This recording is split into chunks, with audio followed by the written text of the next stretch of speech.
Hello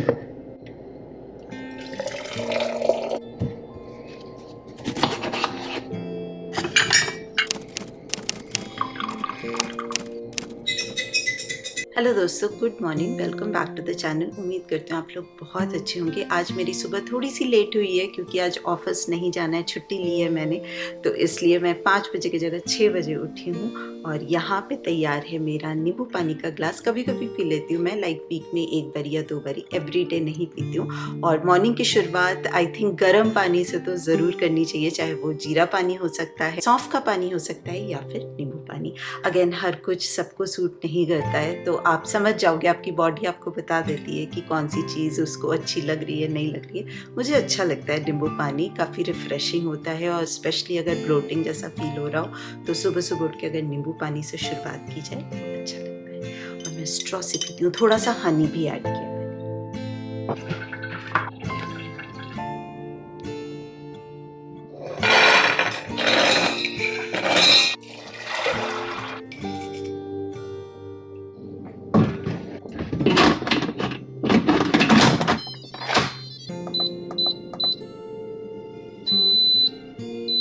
काले चने सोख करके रखे थे और मसूर की दाल भी मैंने रात भर सोख करके रख दी है। ऐसा बोलते हैं कि दाल को आप सोख करके फिर बनाओ और ओपन कुक टॉप पे बनाओ, प्रेशर कुक ना करो, तो वो ज़्यादा हेल्दी होता है। तो मसूर दाल मैं बाद में चढ़ा दूंगी जस्ट पैन में, वो जल्दी बॉयल हो जाएगा। और इंस्टेंट पॉट में काले चने प्रेशर कुक कर रही हूँ 20 मिनट्स के लिए हाई प्रेशर पे। और इंस्टेंट पॉट ये कौन से ब्रांड का है, काफ़ी लोगों को कन्फ्यूजन हो जाती है। तो एक्चुअली इस ब्रांड का नाम ही है इंस्टेंट पॉट। इसके दूसरे किचन अप्लायंसेस भी आते हैं। ये वाला मेरा 3 क्वार्ट का है, बट मैं रिकमेंड करूंगी अगर ले रहे हो तो 6 क्वार्ट का लेना। छोटी फैमिली है फिर भी, क्योंकि कभी गेस्ट आ गए, मील प्लानिंग करनी है, फैमिली बड़ी हो गई, ये रोज रोज लेने वाली चीज़ तो है नहीं, तो 6 क्वार्ट का लोगे तो अच्छा रहेगा।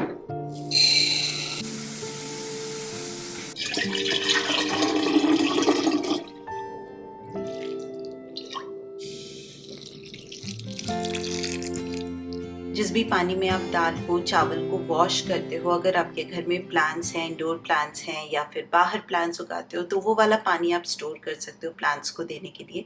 उनके लिए बहुत ज़्यादा हेल्दी रहता है।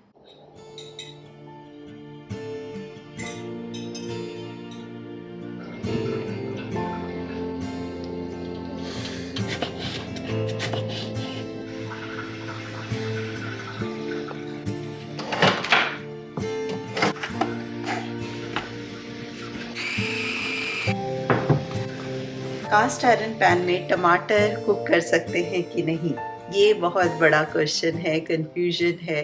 तो अगर आप लॉज के वेबसाइट पे भी जाओगे, मेरे सारे कास्ट आयरन लॉज के ही हैं, उनका लिंक मेंशन होगा डिस्क्रिप्शन बॉक्स में। और मुझे बहुत ज़्यादा पसंद है, बहुत अच्छी क्वालिटी के होते हैं। दूसरे भी मैंने यूज़ किए हैं बट मुझे पसंद नहीं आए हैं।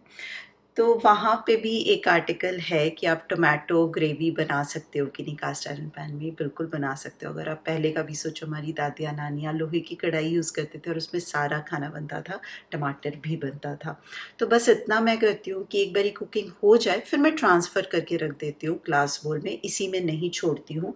एक ब्लैक कलर तो आता ही है, और अगर इसमें आप छोड़ दो तो थोड़ा सा टेस्ट का फ़र्क होता है, बट कुकिंग के बाद जस्ट निकाल लो तो कोई आपको फ़र्क फील नहीं होगा। और हाँ, मुझे बहुत ज़्यादा अच्छा लगता है। हेल्दी कुकिंग अगर आप फॉलो करना चाहते हो तो सबसे पहले हमें चूज़ करना पड़ता है कि कौन से हेल्दी यूटेंसिल्स हैं, क्योंकि सबसे पहला स्टेप तो यही है कि जो भी आप खाने को कुक कर रहे हो, जिस चीज़ में कुक कर रहे हो, वो कितना अच्छा है। क्ले पॉट तो डेफिनेटली सबसे अच्छा माना जाता है, बट अगेन अच्छी क्वालिटी का कौन सा है, क्या है, और यहाँ पे तो ज़्यादा ऑप्शन होते भी नहीं है। तो मैंने कभी ट्राई नहीं किया। अगर कभी भी ट्राई करने का मौका मिला तो मैं ज़रूर यूज़ करूँगी।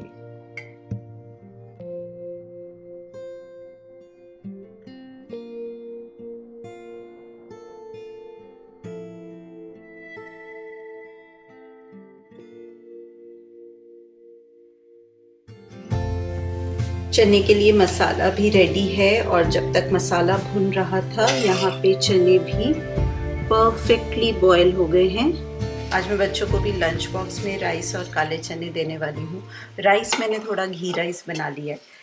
ज़्यादा अच्छा लगता है, दोनों को ही पसंद है। घी राइस वो फ्लेवर आता है ना। और आज येशा का बास्केटबॉल गेम भी है, तो लंबे टाइम तक उसको रुकना है। घर आते आते 4:15 हो जाता है, तो फिलिंग रहेगा।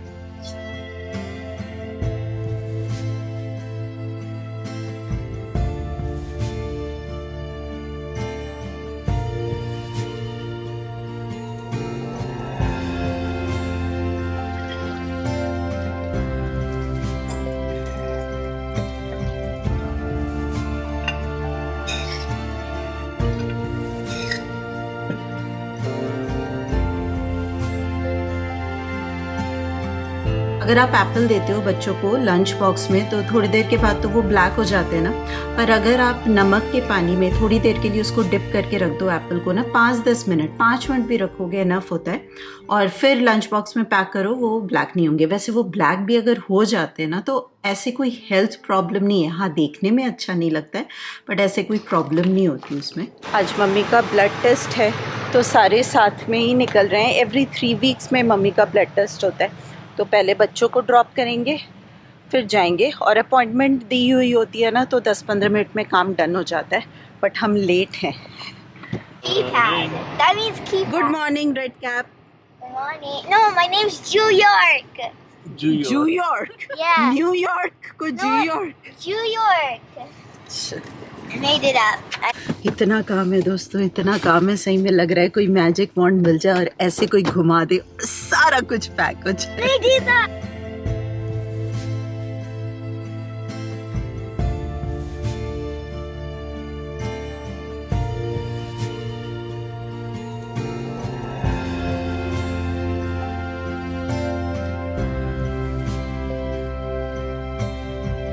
ये 2 कप मिले थे मुझे गिफ्ट में, मेरी फ्रेंड ने दिया था। एक टूट गया था तो एक बहुत पीछे रखा हुआ था, तो अभी पैकिंग हुई है तो सारे पीछे के सामान आगे आ गए। तो जो मेन अच्छे वाले कप है वो मैंने पैक कर दिया, और एंड में यूज़ करने के लिए ये सारे कप रख लिए हैं। तो पैकिंग काफ़ी सारा किचन का भी हो गया है। ड्रॉर मोस्टली खाली लग रहे हैं अब, पर किचन की पैकिंग ना एंड तक होती रहती है। लाइक लास्ट डे तक भी कुछ ना कुछ रखना ही पड़ेगा, क्योंकि कुकिंग करनी है। बट मैंने कुछ सोचा है कि किस तरह से प्लान करके मैक्सिमम चीज़ें हम लास्ट डे से पहले पैक कर ले। अभी चाय पीऊँगी, उसके बाद लगूंगी काम पे। मैं सोच रही हूँ आज येशा का रूम कर लेती हूँ। वैसे भी जब बच्चे आसपास होते हैं ना, तो उनका रूम पैक करना बहुत मुश्किल होता है, क्योंकि उनको हमेशा लगता है ये मत डोनेट करो, ये मत अभी पैक करो, मुझे ये भी चाहिए, मुझे वो भी चाहिए। डाइनिंग टेबल जा चुका है और प्लांट्स के लिए खूब सारा स्पेस मिल गया है, बट शायद कुछ प्लांट्स मुझे निकालने पड़ेंगे। इतने सारे प्लांट्स नहीं जा पाएंगे, क्योंकि अब हम सारे कार में ही जा रहे हैं, तो सब बैठने के बाद कार में ज़्यादा जगह नहीं बचती। मैं मूवर्स ट्रक में डाल सकती हूँ प्लांट्स, बट वो श्योरिटी नहीं लेते, और ठंड का टाइम है ना, तो वो डब्बे में बंद होके जाएंगे, तो बुरा लग रहा है। बट अगेन मैं ये सोच रही हूँ कि वो वहाँ पे गए, ख़राब हो गए, नो पॉइंट ना। इससे अच्छा है कि जिनको प्लांट्स पसंद है वो अगर इनको लेके जाए और इनको वही प्यार से रखे, तो वो ज़्यादा बेटर होगा। और ये वाले ना स्टिकर्स लेके आए हैं हम डॉलर स्टोर से। इसे ना कलर कोडिंग कर देंगे बॉक्सेस को, लाइक जो किचन में रखने हैं उसके लिए अलग कलर कर देंगे, अपस्टेयर्स, गराज, डाउनस्टेयर्स। तो जब वो बॉक्सेस रखेंगे उनके लिए ईजी होगा वो फॉलो करना, और हमारे लिए ईजी होगा कि बॉक्सेस सही जगह पे जाएंगे, क्योंकि फिर बॉक्सेस को ऊपर नीचे करने में ना बहुत दिक्कत होती है। अगर जहाँ का सामान है वहाँ पे बॉक्सेस चलेगा ना, तो फिर अनपैक करने में बहुत ईजी हो जाता है। ऑलरेडी ब्लाइंड्स लगे हुए हैं विंडो पे, तो इसलिए मैंने कर्टन्स भी निकाल ही दिए। और बहुत सारे दोस्त कमेंट कर रहे थे कि अभी थोड़े दिन पहले ही आपने घर लिया, इतना सजाया और फिर जा रहे हो। तो अगर आप हमारी हिस्ट्री देखोगे तो समझ जाओगे कि हम बहुत ज़्यादा लंबे टाइम तक एक घर में रहते नहीं हैं। अच्छा है, बुरा है, मैं उन सब चीज़ों में नहीं जाऊंगी। मुझे नहीं लगता कि इस चीज़ को, मूविंग को या फिर घर चेंज करने को या फिर लाइफ के किसी भी सिचुएशन को हम जज कर सके कि ये तो अच्छा ही है और ये तो बुरा ही है, क्योंकि हर एक के लाइफ में सिचुएशन अलग होती है, उनकी चॉइसेस अलग होती हैं। और जब सिचुएशन आती है ना, तो उसे सहने की, उसे फेस करने की, उसको लेके आप कैसे डील करते हो, वो भी आपको आ ही जाता है। पहले का ज़माना, मम्मी पापा के टाइम का, नाना नानी के टाइम का, उस टाइम का अलग होता था कि एक घर लेते थे, जॉइंट फैमिली होती थी, वहीं पे बच्चे पैदा हो रहे और उसी घर से उसकी शादी हो हो रही है। आजकल तो ये बहुत कॉमन हो गया है। और अगर पहले की भी बात की जाए, जो आर्मी फैमिलीज होते हैं उनका टाइम टू टाइम ट्रांसफर होता है और काफ़ी सारे लोग अपनी फैमिली को लेके मूव करते हैं ना। तो ऐसा तो नहीं कह सकते कि उनकी लाइफ अच्छी नहीं है ना। तो हर एक चीज़ के कुछ एडवांटेज कुछ डिसएडवांटेज होते हैं, बट नज़रिए का फ़र्क है। आपका नज़रिया कैसा है और आप उस सिचुएशन को कैसे डील करते हो, कैसे लेते हो, उस पे डिपेंड करता है। तो अगर मैं ये चीज़ सोच के बैठी रहूँ कि हाय मेरा घर छूट जाएगा, I will miss my house, of course मैंने बहुत प्यार से सजाया। और ये नहीं कि अपना घर है इसलिए, आपने देखा है ना नाइमो का घर रेंटल था, जब हम यहाँ पे आए थे इस घर से पहले वो भी रेंटल था। मैंने इन दोनों घरों को बहुत प्यार से सजाया, ये सोच के नहीं रखा कि ये रेंटल है, ये तो मुझे छोड़ना ही है। इतना टाइम भी आप जिस घर में रहते हो वो तो आपका घर ही होता है ना। और घर तो फैमिली से बनता है ना, लोगों से बनता है। आप जहाँ रहते हो, जिनके साथ रहते हो, उनसे बनता है। एक बार ही निकल जाएंगे तो फिर क्या रह जाती हैं? ऑफ कोर्स यादें तो रहती हैं, बट फिर तो बस ये मकान ही होता है ना, ईंट पत्थर का। यहाँ पे तो ईंट पत्थर का भी नहीं होता, यहाँ तो वुडन का होता है। बट हाँ, जोक्स अपार्ट, पहले मैं बहुत ज़्यादा इमोशनल थी, अभी भी इमोशनल हूँ। बट अपने इमोशंस को मैंने लिमिटेड जगह पे खर्च करना शुरू कर दिया है। हर चीज़ पे आप अगर अपने आप को इमोशनली बांध लेते हो ना, तो आपकी जो एनर्जी है बहुत ज़्यादा स्पेंड होती है। फिर आप ज़िंदगी के ज़्यादा ज़रूरत वाली चीज़ों पे एनर्जी स्पेंड नहीं कर पाते हो, क्योंकि एग्जॉस्ट हो जाते हो आप।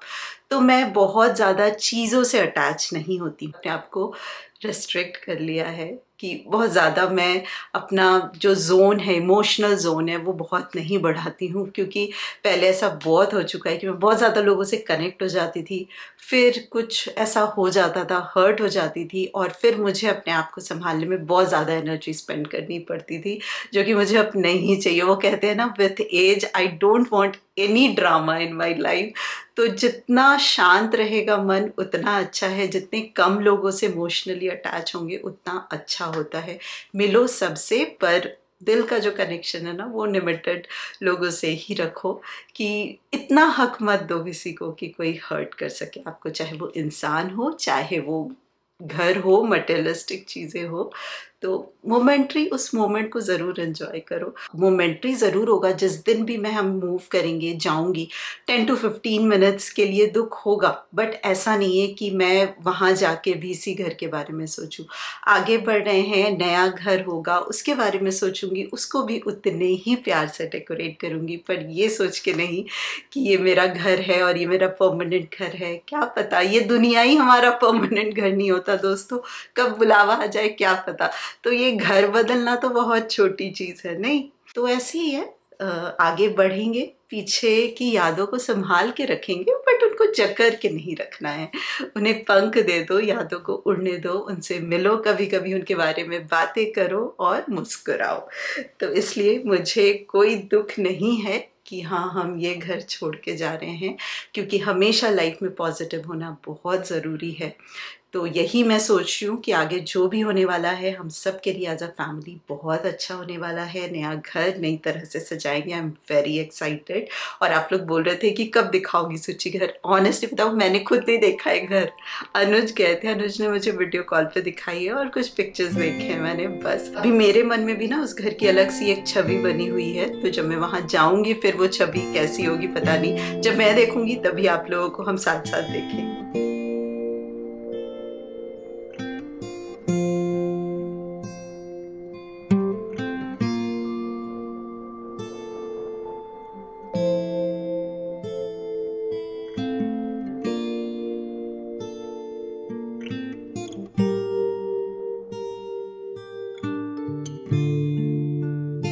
और वहाँ पे जो सूटकेसेस दिख रहे हैं ना, वो भी पैक हो चुके हैं, बट उसमें सिर्फ कपड़े नहीं है, कपड़ों के साथ साथ किचन का कांच का सामान भी मैं पैक करती हूँ। हम हमेशा से यही करते हैं, क्योंकि सूटकेसेस ज़्यादा सेफ होते हैं नॉर्मल कार्डबोर्ड बॉक्सेस से, तो सही रहते हैं ग्लास का सामान के लिए। और अच्छे से आप कपड़ों के साथ साथ पैक करो ना, और टाइटली पैक करके रखो, तो बिल्कुल भी नहीं टूटते हैं। क्योंकि हर एक चीज़ अगर बबल रैप करने गई तो बहुत ज़्यादा टाइम लग जाएगा। तो चलिए दोस्तों, आज के इस ब्लॉग के लिए इतना ही रखते हैं। उम्मीद करती हूँ आप लोगों ने ये पैकिंग सेशन एंजॉय किया होगा, और हम सब आपसे मिलेंगे बहुत जल्दी। तब तक आप अपना खूब सारा ध्यान रखिए, खुश रहिए, keep smiling, and as always keep making lots of wonderful memories.